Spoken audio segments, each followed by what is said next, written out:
পান্থশালা কেবে পচারি বুঝেনি এটিকে জানিছি পান্থশালা সিয়ে অদিনিয়া দেখা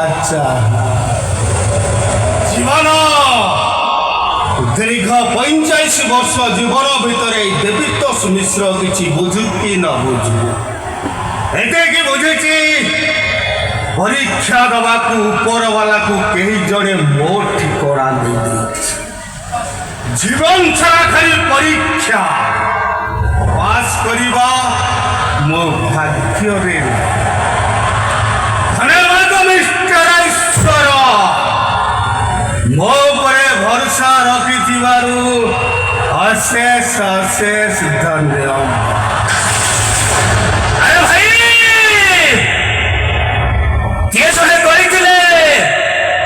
খুব জোরে চিৎকার করে হসুথিব ব্যক্তির পকেট কু অন্ডাড়িলে সোনা কি রূপা পাইবনি গোটে লুহরে ভিজা রুমাল ଯୋଉଟାକି ଆଜି ମୋ ପାଖରେ ଅଛି।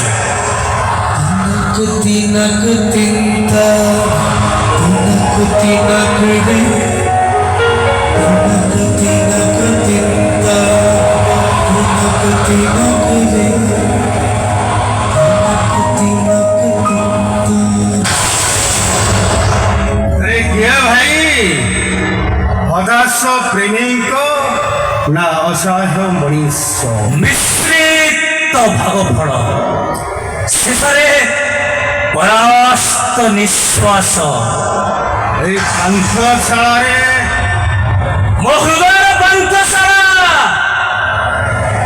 मो निश्वास पांथशाला गोटे पांथशाला आज गोटे पांथशाला निकट बसी मैनचेस्टर नहीं मो पाखे गोल्ड प्लग फिल्टर मोर भी सेम ब्रांड मात्र 1 pieces 50-50 okay credit no no no no no no मो सांग कहे सिगरेट टाणी लास्ट झील को किस करिबो फास्ट वास्तविक से गोटे चार्म थे। अच्छा मोर कहबार कथा बंधु ये झड़ वर्षा राति पांथशाला तुम एका एका कौन कर मुझे तुमको ठीक से प्रश्न पचारे खोजुछि मो हजिला अतीत को खोजुछि मो प्रेमिका को जहाँ ना सहित मो ना ए पांथशाला चारि पाखरे गोटे गोटे अक्षर लिखि देइछ मो खोजुछि मो प्रेमिका को। अच्छा ताको मो जीवन ठारू बेसी भलो पाइछि और मोर प्रेम सुधा मोर प्रेम आया बंधु महांतिर प्रेम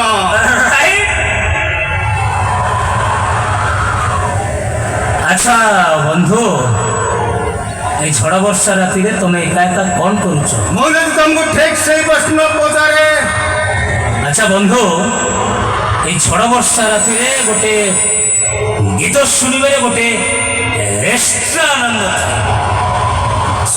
ସ୍କୁଲ ବେଳର ସାଙ୍ଗ ଗୋଟିଏ ସାଇକେଲରେ ସ୍କୁଲ ଯାଉ ଗୋଟିଏ ଟିଫିନ କି ଅଧା ଅଧା କରି ଖାଉ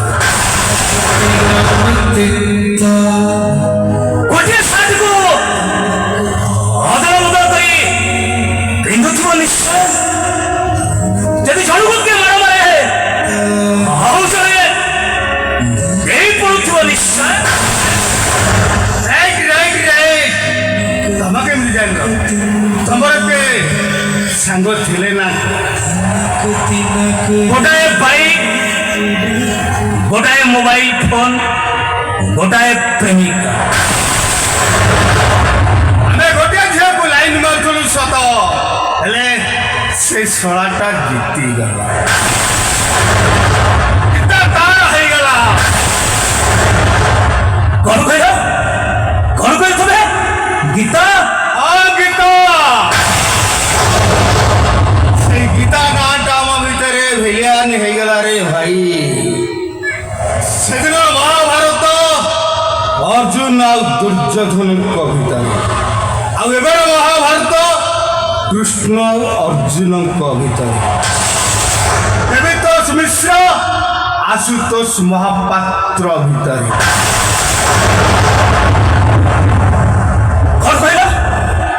କଣ କହିଲ ତମେ ଆଶୁତୋଷ ମହାପାତ୍ର ଆଶୁତୋଷ ମହାପାତ୍ର ପିଲାଦିନର ସାଙ୍ଗ ଥିଲା ଗୀତା ପାଇଁ ଭୁଲ ବୁଝିଲା ଦିନେ ଗୋଟିଏ କାରରେ ଆମେ ଦାରିଙ୍ଗବାଡ଼ି ବୁଲିବାକୁ ଯାଇଥିଲୁ ହଠାତ୍ ଗାଡ଼ିଟା ଘାଟି ତଳକୁ ଗଡ଼ି ପଡ଼ିଲା ଆଜ୍ଞା ଭଲ ଆମେ ସମସ୍ତେ ବଞ୍ଚିଗଲୁ ଫାଷ୍ଟ ମୁଁ ଭଲ ହେଲି ତାପରେ ଗୀତା 2 ମାସ ପରେ ଆସୁ ମୁଁ ଘରେ ଥିଲି ଗୀତା ମୋତେ ଫୋନ କଲା ମୁଁ ପଚାରିଲି କେଉଁଠି ଗୀତା କହିଲା ମୁଁ ଡକ୍ଟରଙ୍କ ପାଖରେ ଅଛି ମୁଁ ଯାଇକି ସେଠିକି ପହଞ୍ଚିଲି ମୋତେ ଦେଖି ଗୀତା ଚୁପଚାପ ଠିଆ ହେଇଛି ଛୋଟ ପିଲାଙ୍କ ଭଳିଆ ଭୋ ଭୋ ହେଇ କାନ୍ଦିଲା ମୁଁ ପଚାରିଲି ଡକ୍ଟର କ'ଣ କହିଲେ ଗୀତା କହିଲା ଡକ୍ଟର କହିଲା ପିଲା ଜୀବନରେ କେବେ ମା ହେଇପାରିବନି ମା ହେଇପାରିବନି କିଏ ମା ହେଇପାରିବନି ଗୀତା ସେତେବେଳକୁ ଗୀତାର ଆସୁର ବାହାଘର ଡେଟ୍ ଫାଇନାଲ ହେଇଥା ଗୀତା କହିଲା ମୁଁ ବାହା ହେବିନି କିଏ ବାହା ହବନି କାହିଁକି ବାହା ହବନି ବିବାହର ମାନେ ନୁହଁ ଯେ କେବଳ ସନ୍ତାନ ସୃଷ୍ଟି କରିବା ନା ଅନେକ ବୁଝେଇଲି ହେଲେ ସେ ଜମା ବୁଝିଲାନି ସେ କହିଲା ନିଜ ପ୍ରେମିକକୁ ପାଇବା ପାଇଁ ଗୋଟେ ବଂଶର ଭବିଷ୍ୟତ ଖେଳିବା ପାପ ଏହି କଥା ତମେ ତାହା ପ୍ରେମିକାକୁ ଜଣାଇ ପାରିଥାନ୍ତ ନା ରାଣ ପକେଇଦେଲା ଜଗନ୍ନାଥଙ୍କ ରାଣ ପକେଇଦେଲା ଏଇ ଡେଟ୍ଟା ଯୋଉଥିପାଇଁ ଆସୁକୁ ଏପର୍ଯ୍ୟନ୍ତ ଏ କଥା ମୁଁ କହିପାରିଲିନି ଏମିତି ବା କହିଥାନ୍ତି ସେ ପୁରା ମୋ ସାଙ୍ଗର ରାଣ ପକେଇଦେଲା ତାର ଅମଙ୍ଗଳ ହବନି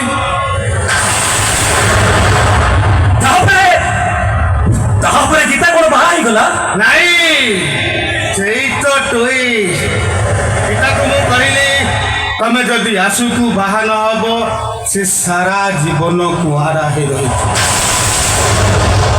ଆଉ ତମେ ଯାଉ କାହାକୁ ବାହା ହେଇଯିବ ସେ ଆତ୍ମହତ୍ୟା କରିବ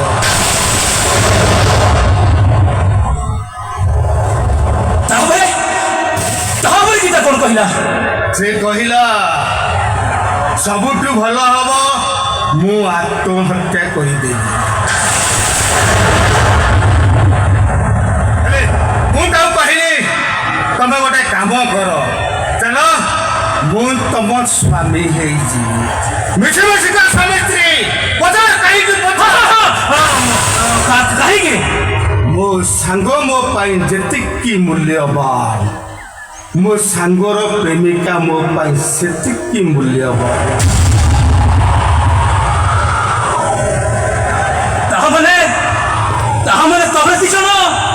ମିଶି କୁଆ ସ୍ୱାମୀ ସ୍ତ୍ରୀ ତା ମଥାର ସିନ୍ଦୁର ଏ ଦୁନିଆ ପାଇଁ ତା ହାତର ଶଙ୍ଖ ବଦନାମରୁ ବଞ୍ଚିବା ପାଇଁ ଆଉ ବର୍ଷକେ ଗୋଟିଏ ରାକ୍ଷୀ ମୋ ହାତ ପାଇଁ। ହେଲେ ବନ୍ଧୁ ଜାଣିଛ କ'ଣ ମୁଁ ତା ପାଇଁ କେତେ କଲି ହେଲେ ସେ ସାଧାରଣତଃ ଭୁଲ ବୁଝିଲା ମତେ ତାରି ପାଇଁ ମୁଁ ବର୍ବାଦ ହେଇଗଲି ତାରି ପାଇଁ ମୋ ଫ୍ୟାକ୍ଟ୍ରି ନିଲାମ ହେଇଗଲା। ସେତିକି ମୋ ଭଉଣୀକୁ ବି ତା ଘରର ଚାକର ସହିତ ବାହାଘର କରେ। ଏମିତି 2 ଦିନ ତଳେ ମୋ ଭଉଣୀର ପୁଅକୁ ସେ ବିଷ ଦେଇ ମାରି ଦେବାକୁ ବସିଥିଲା।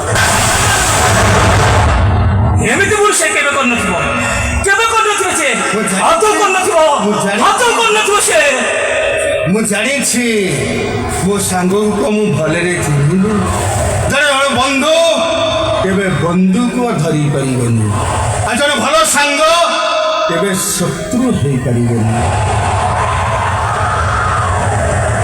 ତମେ ଜାଣିଛ ଆଜିକି 20 ବର୍ଷ ତଳେ ଏମିତି ଦିନେ ଝଡ଼ ବର୍ଷା ହଉଥିଲା। ଏଠି ଜଣେ ବାବୁ ରହନ୍ତି ତାଙ୍କ ପାଖରୁ ଆମେ ସିଗାରେଟ ମାଗି ଟାଣୁ।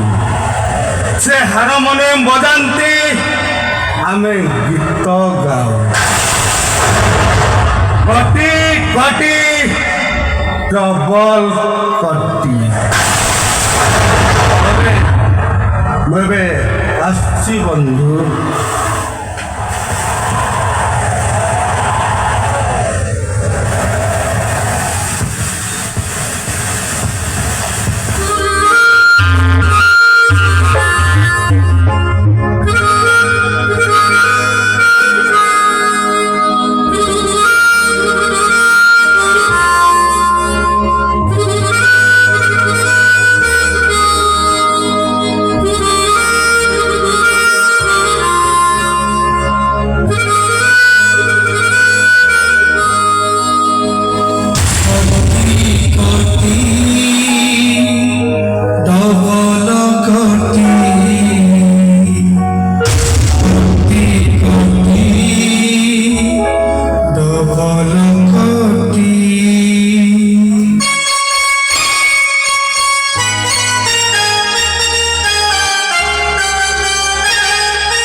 ଛାତିର କଲିଜାକୁ 70 ଖଣ୍ଡ କରିଦେଇଛୁ। କେମିତି ଆଜି ପର୍ଯ୍ୟନ୍ତ ଏତେ ବଡ଼ କଥାକୁ ଛାତି ଭିତରେ ଲୁଚାଇ ରଖିଥିଲୁ? ଆରେ କେମିତି କହିଥାନ୍ତୁ ତୁ କହୁନୁ? ସେ ପରା ମତେ ରାଣ ପକେଇ ଦେଲା। ମରି ଯାଇଥାନ୍ତି ମୁଁ। ଏବେ ଯୋଉ ତୁ ପ୍ରତି ମୁହୂର୍ତ୍ତରେ ବଞ୍ଚି ବଞ୍ଚି ମରୁଛୁ, একথা ମୁଁ କେମିତି ସହିବିରେ ଦେବି?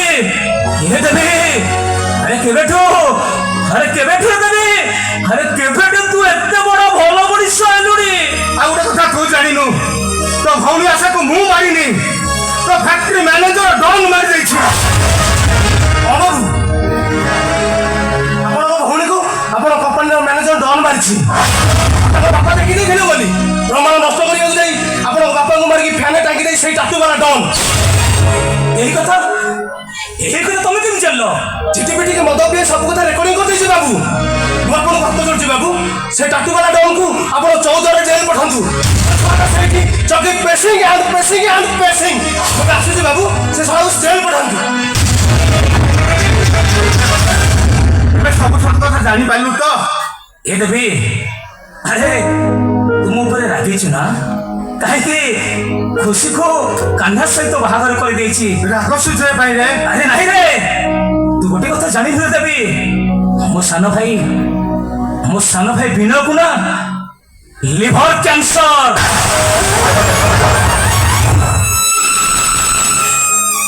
ଆଉ ଗୋଟେ କଥା ତୁ ଜାଣିଛୁ ଦେବି, এই କଥା ମୁଁ ଜାଣିଛି ବୋଲି ମୋ ସାନ ଭାଇ ବିନୟ ଜାଣିନି। ସେ ଯୋଉ ଡକ୍ଟରଙ୍କ ପାଖରେ ଟ୍ରିଟମେଣ୍ଟ ହୁଅନ୍ତି ସେ ଡକ୍ଟର ହଉଛନ୍ତି ମୋର ବନ୍ଧୁ। ସେ ଖବର ମତେ ପର୍ସନାଲି କହିଛନ୍ତି। ଆଉ ଗୋଟେ କଥା ତୁ ଜାଣିନୁ ଦେବି, ଏ ଯୋଉ କାହ୍ନା, ଆରେ କାହ୍ନା ଏ ଘର ଚାକର ନୁହେଁ, କାହ୍ନା ହଉଛି ଏ ଘର ମାଲିକ। ଜାଣିଛୁ ଦେବି, ମୋ ବାପାଙ୍କର ସମସ୍ତ ସମ୍ପତ୍ତି ମୁଁ କାନୁନରେ ଉଇଲ୍ କରିଦେଇଛି। ଦେବି, ମୁଁ କାନୁନରେ ଉଇଲ୍ କରିଦେଇଛି। ଆରେ ତୁ ସତରେ ହିରୋ ନୁହଁ, ଆରେ ତୁ ହଉଛି ହିରୋ ନମ୍ବର 1। ଆରେ ଗୀତା ଖୁସି ତତେ ଭୁଲ ବୁଝିଛନ୍ତି। ମୁଁ ଯାଉଛି ସେବୁ ସମୟରୁ ସତ କଥା କହିଦେବି। ଆଉ ଗୀତା କହିଦେବି, ତୁ ଯାହାକୁ ହିରୋ ବୋଲି ଭାବୁଛୁ ସେ ହିରୋ ନୁହେଁ, ସେ ହଉଛି ହିରୋ ନମ୍ବର 1।